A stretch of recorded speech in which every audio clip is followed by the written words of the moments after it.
Exodus hoofdstuk 3, ons lees van vers 1 tot vers 7, en hoofdstuk 3. Dan lees jy met vers 14, ons gaan onmiddellik na hoofdstuk 4 toe, ons gaan lees van vers 1 tot vers 8. Het is een beetje lang vanoggend, maar die skrif is belangrijk wat ek vanoggend wil bedien. Amen, om die punt huis te bring. Die Here het iets om te sê uit die lewe van Moses in hierdie woestyn. Amen. Op pad na 'n missie wat die Here op sy hart gelê het. En die woord is so diep dat die Here wil eintlik vir u wakker maak rondom profetiese woorde wat op die lewe rus, wat die Here oor u gespreek het, dit wat die Here jare terug oor u gerelease het, en nou sit u daar, jy kan nie verstaan dat somehow this word is not manifesting.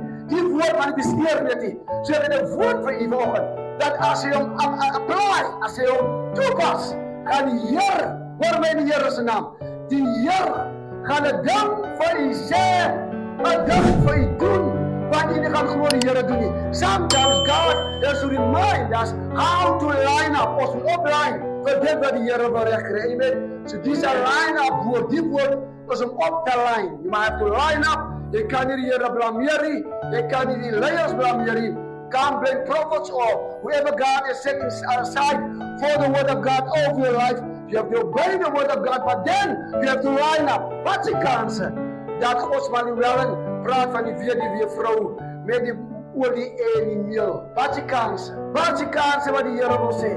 Amen. Want die Here bevestig wat die Here opraak vanmôre in sy huis. So ons gaan die Here vertrou.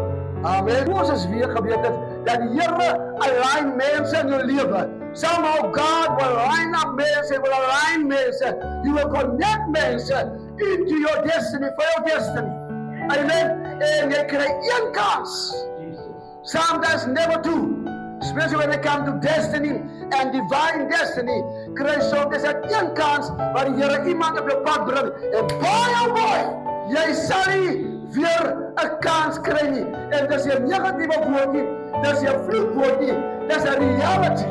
Especially wanneer die Here 'n divine destiny op jou lewe. So the moment you say that the Here het destiny in my lewe, and God wants to release it and loosen it, dan lei die Here mense op wat destiny seekers en movers is om jou te catapult into your destiny, om jou daar te kry.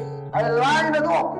En dis een van die voorbeelde wat hy praat, wanneer hy oopmaak en hy sê, Jethro, the father-in-law of Moses, nadat Moses vlug uit Egypt, en hy vind homself in die wildernis, en hy ontmoet van Jethro, en hy trou met Jethro se dogter, en sodoende begin die Here Moses se lewe te catapult in die regte rigting, waar hy moet die verlosser word van Israel. Is die Here nie goed nie? Amen. Hou aan gedagte dat Moses was 80 jaar oud toe die Here met hom begin te praat. Jy is nooit te oud dat die Here sy realiteit aan jou openbaar en sentensies. Jeremiah 29 sê, I know the plans, kom nou, I know the plans I have for you.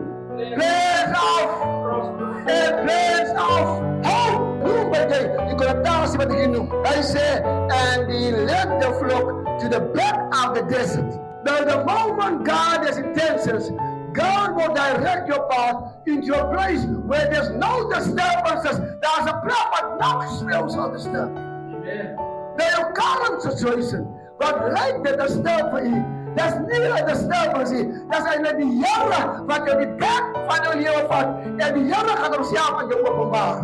Hy wil homself aan jou openbaar, because as 'n ding wat die Here wil doen. Amen. Hoor wat sê die woord van die Here, hy sê, and came to Horeb, you know Horeb, Elijah Horeb, when Elijah fled for 40 days and 40 nights, can you know that we gepreek en geteach?